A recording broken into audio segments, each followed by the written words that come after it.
और इस वक्त एक और बड़ी खबर, वो भी हम आपको बता दें, यूपी चुनाव से जुड़ी एक बड़ी खबर आ रही है। यूपी चुनाव में समाजवादी पार्टी ने बड़ा रणनीतिक फैसला किया है। अब सूत्रों के हवाले से खबर है कि अखिलेश यादव यूपी चुनाव प्रचार अभियान की शुरुआत रथ यात्रा से कर सकते हैं। राम मंदिर चढ़ावा चोरी मामले के बाद से अखिलेश यादव धार्मिक मामलों को लेकर लगातार आक्रामक रणनीति पर चल रहे हैं। अब बड़ी खबर आ रही है कि अखिलेश यादव सितंबर महीने की शुरुआत में यूपी के किसी बड़े धार्मिक स्थल से रथ यात्रा की शुरुआत कर सकते हैं। खबर यह भी है कि यह रथ यात्रा उत्तर प्रदेश के हर जिले में जाएगी जहां अखिलेश यादव धर्मपथ पर बीजेपी को घेरने की कोशिश करते दिखाई देंगे। अब समाजवादी पार्टी सूत्रों के मुताबिक अखिलेश यादव ने यूपी में रथ यात्रा निकालने का फैसला किया। यह रथ यात्रा सितंबर के पहले हफ्ते में शुरू हो सकती है और इसकी शुरुआत उत्तर प्रदेश के किसी बड़े धार्मिक स्थल से होने वाली है। इसके बाद अखिलेश का यह चुनावी रथ उत्तर प्रदेश के हर जिले से होकर गुजरने वाला है। यह रथ यात्रा किसी धार्मिक स्थल से निकलेगी और इसे लेकर पार्टी के अंदर फिलहाल मंथन चल रहा है कि कहां से इसकी शुरुआत की जाएगी।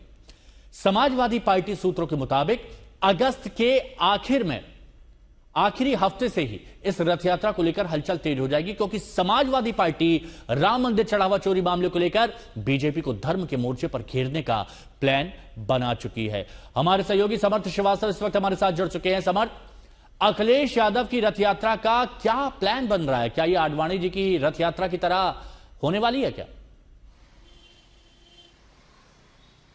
हिमांशु, देखिए, रथ यात्रा की अगर आप बात करेंगे तो अखिलेश यादव हर चुनाव में, और अखिलेश यादव ही नहीं, मुलायम सिंह यादव ने भी जब रणनीति बनाना शुरू किया या जब चुनावी सफर उनका शुरू हुआ तो समाजवादी पार्टी रथ यात्रा के जरिए अपना चुनावी सफर तय करती रही। खासकर जब चुनाव नजदीक आते हैं, उस रथ यात्रा से इन्होंने सरकार बनाई भी है और अच्छे सीट्स निकाले भी हैं। अगर 24 का इलेक्शन भी देख लें तो अखिलेश यादव जगह जगह रथ लेकर गए थे। रथ यात्रा का कॉन्सेप्ट ये होता है कि जहां जहां उनका रथ जाएगा वहां कनेक्टिविटी होती है। जो नेता कार्यकर्ता होते हैं वो अपने नेता को कहीं ना कहीं रथ पर सवार देख पाते हैं और ये तस्वीरें हर चुनाव में होती। तो इस चुनाव में भी तैयारी यही है और सूत्रों के मुताबिक जो जानकारी मिल रही है, सितंबर के पहले सप्ताह से कहीं ना कहीं रथ यात्रा की शुरुआत हो सकती है। देखिए, अगर चुनाव जल्दी होता है तो कुछ डेट्स आगे पीछे भी हो सकते हैं और अगर चुनाव नॉर्मल डेट्स पर होते हैं तो भी उसके मुताबिक ही रथ यात्रा। अच्छा, आपने ये बताया कि सितंबर के पहले हफ्ते में रथ यात्रा निकलने वाली है और सितंबर के पहले हफ्ते में ही जन्माष्टमी है, तो क्या अखिलेश मथुरा श्री कृष्ण जन्मभूमि को लेकर दिए जा रहे सियासी चैलेंज का हेड ऑन मुकाबला तो नहीं करेंगे? देखिए हिमांशु, ये अभी तय नहीं है कि रथ यात्रा निकलेगी कहां से, लेकिन जो जानकारी सूत्रों के मुताबिक मिल रही है वो ये मिल रही है, जिस तरीके से अयोध्या चंदा चोरी का मामला हुआ है, समाजवादी पार्टी इसे शांत तो नहीं होने देगी। अभी पार्लियामेंट भी होने जा रहा है, वहां भी सपा सांसद इस मुद्दे को प्रमुखता से उठाने वाले हैं। एक तरफ इथेनॉल का मुद्दा विपक्ष उठाएगा, लेकिन राम मंदिर का मुद्दा समाजवादी पार्टी के लिए केंद्रित रहेगा। जो जानकारी प्राप्त हो रही है, कोई धार्मिक स्थल हो सकता है जहां से यह माना जा रहा है कि समाजवादी पार्टी रथ यात्रा शुरू करे। अब वो सीतापुर भी हो सकता है, नैमिषारण्य है वहां पर, या कोई कई और स्थान है जहां से ये रणनीति बनाई जा रही है। क्योंकि देखिए, जो हिंदुत्व की पिच बीजेपी की है, अगर उसको जवाब देना है उस पर, उस रणनीति पर भी कहीं ना कहीं सपा काम कर रही है। थोड़ा सा इंतजार कर लेते हैं सितंबर के पहले हफ्ते का। शुक्रिया आपका हमारे साथ जुड़ने के लिए। तो अयोध्या का चढ़ावा चोरी मामला इस बार के उत्तर प्रदेश चुनाव का सबसे बड़ा मुद्दों में से एक रहने वाला है। यह समाजवादी पार्टी कई बार कह भी चुकी है और इस मुद्दे के बहाने समाजवादी पार्टी अपने पीडीए फॉर्मूले के साथ सत्य, धर्म, सनातन के मोर्चे पर बीजेपी से दो हाथ करने की तैयारी कर रही है।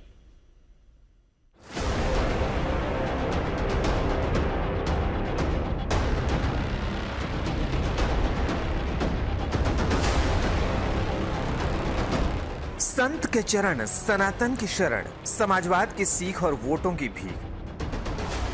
सत्ता के 7 साल की दूरी ने अखिलेश यादव को आखिरकार मुलायम समाजवाद से आगे सख्त सनातन की ओर सरकने को मजबूर किया है।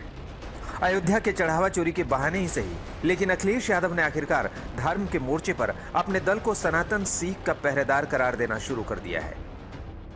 लखनऊ में पार्टी के दफ्तर पर सनातन ही समाजवाद है का विशाल पोस्टर लगाने के बाद अब अखिलेश यादव यूपी में रथ यात्रा का प्लान बना चुके हैं।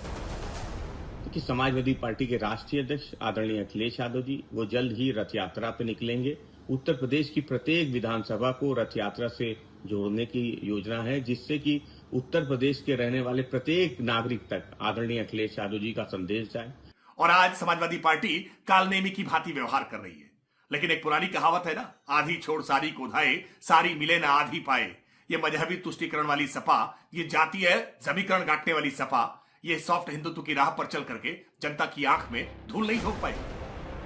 धर्म के मोर्चे पर बीजेपी से दो हाथ करने की तैयारी दरअसल अखिलेश ने 2024 के चुनाव नतीजों के बाद से ही कर ली थी। जब से चुनावी रैलियों में संविधान की किताब दिखाकर अखिलेश ने अयोध्या फतह की थी, तब से अखिलेश ने पीडीए को अपना पक्का वोटर मान लिया और फिर दूसरे वोटर ब्लॉक्स की ओर कदम बढ़ा दिए।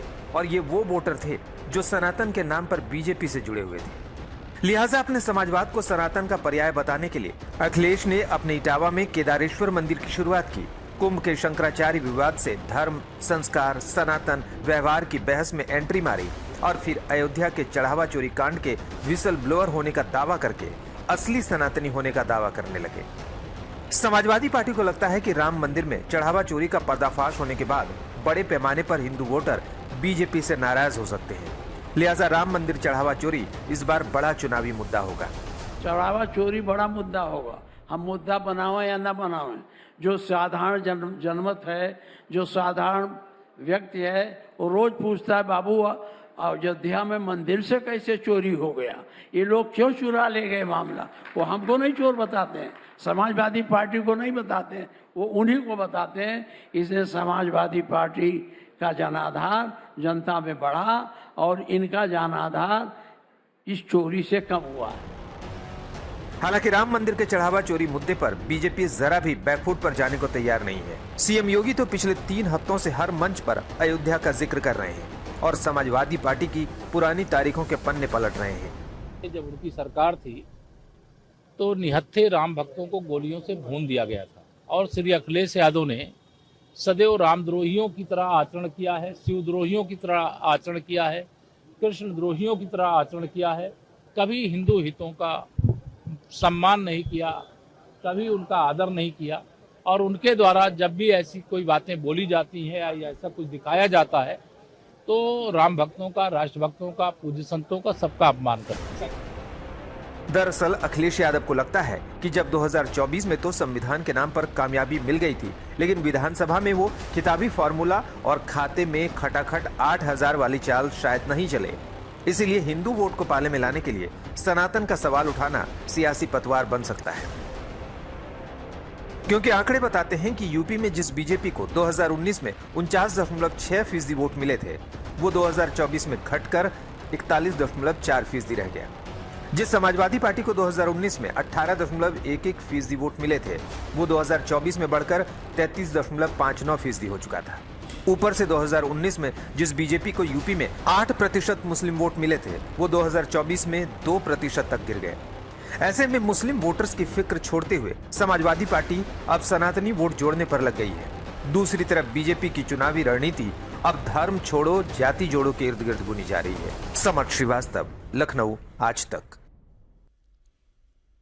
तो अखिलेश अब रथ यात्रा लेकर निकलने वाले हैं और इस रथ यात्रा का क्या चरित्र होगा? क्या ये सनातन हिंदुत्व धर्म पथ पर चुनावी सफर वाली रथ यात्रा होगी या जैसे अखिलेश सामान्य तौर पर बस में चुनावी यात्राएं करते हैं वैसी यात्रा होगी? खैर, यात्रा तो तब होगी ना जब, लेकिन अखिलेश का ये चुनावी धर्म पथ आसान नहीं है, क्योंकि एक तरफ अखिलेश पिछड़ा दलित अल्पसंख्यक के पीडीएफ फॉर्मूले की माला जपते हैं, रात भर के शब्दों में एसी वाली पीसी में लगातार पीडीए के मसले उठाते हैं।